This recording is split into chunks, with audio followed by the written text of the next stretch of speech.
Waduh. Kok sing nang jero rung jawab salam.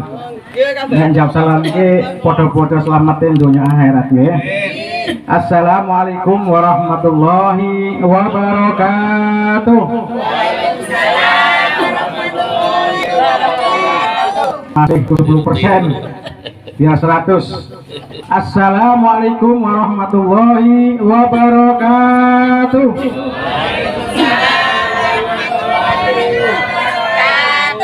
Alhamdulillah, alhamdulillahilladzi an'ama alaina bi ni'matil imani wal islam. Asyhadu an la ilaha illallah wahdahu la syarika lah syahadatan abdan lam yahsa illallah wa asyhadu anna sayyidana Muhammadan abduhu wa rasuluhu alaihi wasallam. Allahumma sholli ala sayyidina Muhammadin wa ala ali Muhammad amma ba'd. Hadirin hadirat jamaah halal bihalal RCP ya. Oh, Lanasta. Semoga pertemuan hari ini pertemuan yang dirahmati Allah Subhanahu wa taala. Amin. Pertemuan yang diridhai Allah Subhanahu wa taala. Amin. Pertemuan yang membawa rahmat, hidayah, taufik dan maghfirahnya. Amin robbal. Hadirin jamaah yang dimuliakan Allah Subhanahu wa taala. Ini momennya momen halal bihalal. Intinya adalah saling maaf-memaafkan. Makanya nanti setelah selesai, sebelum makan-makan, ada komando yang bilang ikrar, saling menyatakan maaf-maafkan. Nanti ya. Kalau saya mungkin hari ini langsung ada cabut, ada lagi. Hal jamaah yang di Allah Subhanahu wa taala. Setiap manusia itu tidak lepas daripada kesalahan. Terutama salah pada diri kita. Manusia salah dengan dirinya kenapa? Karena kadang-kadang kita berbuat baik kepada orang lain, tapi kita kadang-kadang lupa dengan diri kita. Kita mau menghormati orang lain, tapi diri kita nggak mau menghormatinya. Kadang-kadang kita mencari kejelekan orang lain, kita sendiri nggak dicari kejelekan kita. Ini namanya mengzalimi diri kita. Harusnya kita beribadah dengan rajin, kita nggak beribadah. Ini namanya kekurangan diri kita. Yuk, mulai hari ini, saat ini, perbarui. Muliakan orang lain, rendahkan diri. Tapi orang yang rendah diri, Allah akan angkat derajatnya. Makanya hari momen Idul Fitri itu adalah ada yang namanya Syawal. Syawal itu dari kata Syawala, meningkat. Jadi ibadah Bapak Ibu harusnya meningkat. Tandanya bang, tandanya saling mengaku kesalahannya itu. Tapi kalau kita ibadahnya rajin tapi nggak pernah merasa dosa, sombong juga. Kalau orang sombong, temennya setan. Nah, setan nggak suka. Saya nggak mau disukain, kata setan. Kalau kamu ikut saya, maka bersama-sama masuk ke neraka ya Allah Subhanahu wa taala. Bu, neraka itu panas apa dingin? Panas. Setan maunya neraka, kenapa? Setan diciptakan dari api. Setan udah biasa panasan, kalau kita enggak, ya kan? Hak jamaah yang di Allah Subhanahu wa taala. Ini ada satu kisah bahwa manusia itu ada yang ingin umur panjang, ada umur pendek. Umur panjang untuk ibadah, umur pendek pun untuk ibadah. Makanya dia datang kepada Rasul. Ya Rasulullah, bagaimana supaya umurku umur panjang atau pendek tapi dalam keadaan husnul khotimah? Makanya Rasul ngasih gambaran. Hai sahabat, lihat di atas. Di atas ada 3 burung yang setiap hari kejar-kejaran. Burung. Akhirnya sahabat ngelihat di atas, nggak ada. Ya Rasulullah, nggak ada. Kata Rasul, ada. Mana ya Rasul? Kata Rasulullah, itu burung yang pertama warnanya hijau, burung yang kedua warnanya hitam, burung ketiga warnanya putih. Sahabat belum dalam hati nggak tahu apa sih maksudnya. Rasul menjabarkan, hai sahabat, burung yang pertama warna hijau adalah dunia, burung yang hitam adalah manusia. Kenapa manusia gambarkan burung hitam karena banyak dosanya. Belum mandi. Coklat. Ya. Nah, setelah itu setiap hari manusia mengejar dunia. Tapi di belakang kita, lihat di belakang kita dikejar oleh burung putih. Waalaikumsalam, tafadhol. Di belakang kita ada burung putih. Kira-kira apa burung putih di gambarannya? Malaikat siapa? Malaikat siapa namanya? Malaikat Israel. Di belakang ibu ada malaikat Israel yang selalu mengejar ibu. Walaupun ibu jalan kaki tetap dikejar oleh malaikat Israel, pakai sepeda motor, mobil, bahkan ada sepatu dikejar oleh malaikat Israel. Nah, di saat ibu mengejar dunia, kadang dapat kadang enggak. Ingat di belakang bahwa kita dikejar oleh malaikat Israel. Artinya di saat aku sholat, di saat kita berbuat baik, artinya bahwa dunia kita dapat, akhirat pun dapat. Ini bahaya adalah orang ngejar dunia nggak dapat, artinya hidup tetap miskin, ya kan? Nggak sholat, mudah miskin nggak sholat, dikejar malaikatnya kita kebes masuk ke dalam alam kubur, alam barzakh. Kita sendirian, sudah hidupnya susah, di alam barzakh susah, dua-duanya susah. Kapan selesainya? Maka sebelum kita ke dunia, yuk perbarui mulai bulan Syawal ini, meningkatkan diri kita iman kepada Allah dengan cara halal bihalal, saling mengutarakan banyak salahnya dan minta maaf dan saling maafkan. Hak jamaah yang di Allah Subhanahu wa taala. Jadi kadang orang ngejar dunia itu dapat lewat apa Furqon, ngejar dunia lewat mana? Lewat sekolahan, PNS. Setiap bulan lewat ketahuan. Panas. Setiap bulan ketahuan berapa Furqon? 7.500.000. Kira-kira ya? 15 juta. Oh 15, alhamdulillah. Ini artinya bahwa si dia sedang mengejar dunia. Nah, ngejar lagi, dapat PNS ngejar lagi. Rokok apa namanya? Rotama. Dapat lagi. Nah, tapi dengan mengejar dunia itu jangan lupa di belakang kita ada malaikat. Yang ibu-ibu ya, yang suami istri ya kan sedang berbuat kebaikan. Niatnya adalah berbuat baik. Apa tuh Ustaz? Bu. Ini adalah tanda syukur ibu-ibu kepada Allah, yaitu berbuat baik kepada suaminya. Ini adalah ciri orang-orang yang masuk surga Allah. Kenapa? Karena Allah suka kepada perempuan. Allah suka pada perempuan. Coba dengerin Pak, Bu. Kalau di bulan Ramadan yang capek siapa tuh? Ibu. Ya masa itu kan godokin air semuanya. Kadang-kadang kita rezeki masukin, bikin kolok 10 kolok dimasukin ke masjid untuk takjil.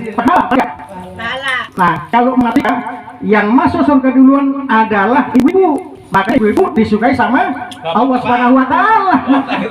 Allah. Namun ada satu Rasulullah SAW. Rasulullah memberikan hadis bahwa kata Rasulullah SAW, ayu mamra'atin ghadabat zaujaha. Ayu mamra'atin ghadabat. Siapa saja yang mengaku dirinya seorang perempuan dan punya suami, zaujaha, suka mari sama suaminya, layak wadallahu minha, Allah tidak menerima sholatnya, sholat dan wala siyaman. Jadi kalau ada seorang istri yang setiap harinya suka ngomelin suaminya, ibadahnya langsung masuk ke suaminya. Ibadahnya berarti ibunya nggak dapat pahala. Makanya jangan ngomelin.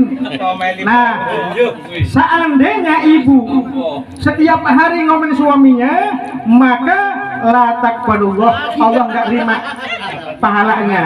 Padahal ditarik oleh suaminya. Ibu nggak punya apa-apa malah. Ila angka tuba. Yang nggak punya suami, Pak. Ya, Jangan kena. ila angka tuba manusia kecuali ibu sudah tobat. Maksudnya nggak ngacung. Kecuali ibu sudah tobat. Wahai suamiku, saya hari ini saya mohon maaf. Dengan maafku semua Allah akan terima ibadahku. Baru Allah tarik lagi tuh suap apa pahala yang ditemasuk nih kasih ibu. Nah, berarti ibu punya catatan surga juga. Tapi surga pokoknya dulu, makanya ridho Allah ridho walidain. Allah punya kedua orang tua, kita wajib berbuat baik sama orang tua kita menikahkan kita kepada seorang laki, udah diserahin tuh sama laki-lakinya, maka ibu wajib berbuat baik sama laki. Artinya bahwa kedua ini Allah Subhanahu wa Ta'ala akan masuk ke dalam surga dengan catatan beriman kepada Allah. Di antara duanya sayang menyayang, suaminya sayang sama istrinya, istri sayang sama suaminya, sehingga tidak ada salah di antara kita, nggak ada dosa di antara kita, saling maaf-maafkan. Dan yang kedua, ini terakhir ya, terakhir karena saya udah ditunggu teman saya. Salasun man hafadhu alaihinna kana waliyun haqqan. Ini hadis qudsi bahwa Allah menyatakan ada 3 hal, barang siapa yang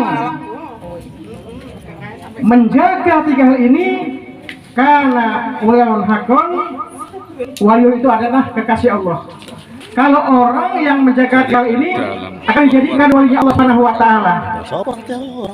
Wa mayahuna, dan barang siapa yang menyia-nyiakan 3 hal ini telah akan dijadikan karena haqqan musuhnya Allah Subhanahu wa Ta'ala. Jadi siapa orang yang menjaga 3 hal ini akan dijadikan walinya Allah. Tapi siapa orang yang tidak menjaga 3 hal ini adalah akan menjadi musuhnya Allah Subhanahu wa Ta'ala. Bapak, Ibu yang dimurkai Allah Subhanahu wa Ta'ala. 3 ini adalah, pertama adalah as-sholatu sholat. Siapa orang yang sholatnya rajin, 5 waktunya dikerjakan, apa tambah sunnahnya, maka orang itu termasuk menjadi walinya Allah Subhanahu wa Ta'ala. Yang kedua, wassalamu, siapa orang yang menjaga siamnya, puasanya, maka dia akan menjadi walinya Allah Subhanahu wa Ta'ala. Dan ketiga adalah wal husnu minal janabah, siapa orang yang tahu tata cara mandi wajib, ini adalah akan dijadikan walinya Allah Subhanahu wa Ta'ala. Bu, mandi wajib itu apa? Junub.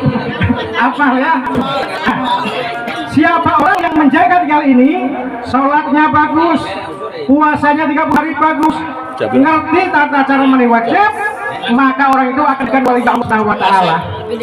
Nah, cuman ada seorang datang kepada Habib ini mukasafah, mengetahui orang tersebut. Akhirnya dia datang kepada Habib. Assalamualaikum ya Habib. Waalaikumsalam. Langsung diterima Habib, langsung, ayo pulang bin pulang. Kamu pulang lagi, sholat 3 hari. Orang tuh sontak kaget. Kenapa Habib? Ya, Habib melang. Selama 3 hari sholatmu nggak sah. Kenapa Habib? Karena di saat kamu suami istri, mandi kamu nggak sah. Kaget lagi. Kenapa Habib? Ketika kamu bukan suami istri, masuk ke kolam, ya, langsung mandi, berarti ada najis yang belum keluar.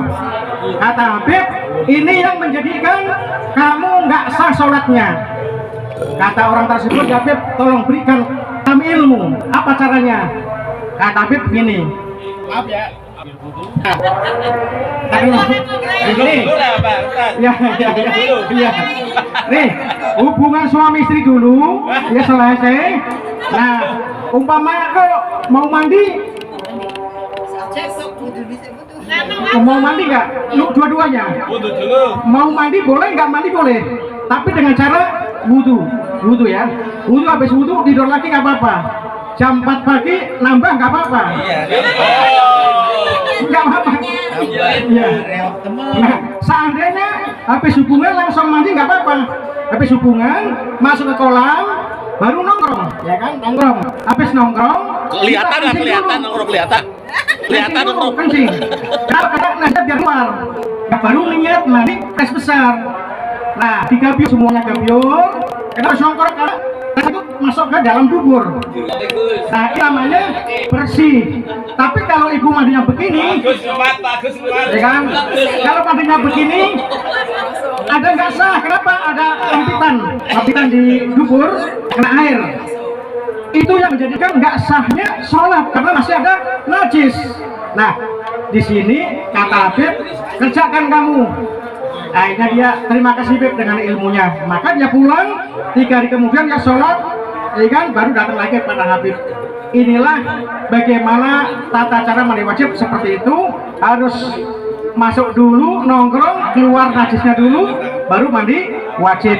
Hadirin jamaah yang dimulai Allah Subhanahu wa taala, ini saja kita sampaikan. Bila ada kata dan sahabat yang tidak berkenan di hati, mohon dibuat itu maaf. Bu, mau maafin nggak?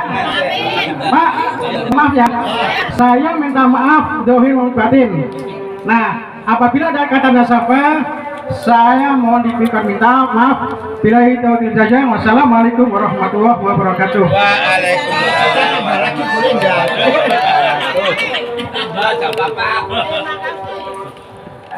Bapak Ibu yang kami hormati, demikian uraian hikmah halal bihalal dari pembicara pertama Bapak Ustadz Izzuddin. Kami aturkan beribu-ribu terima kasih.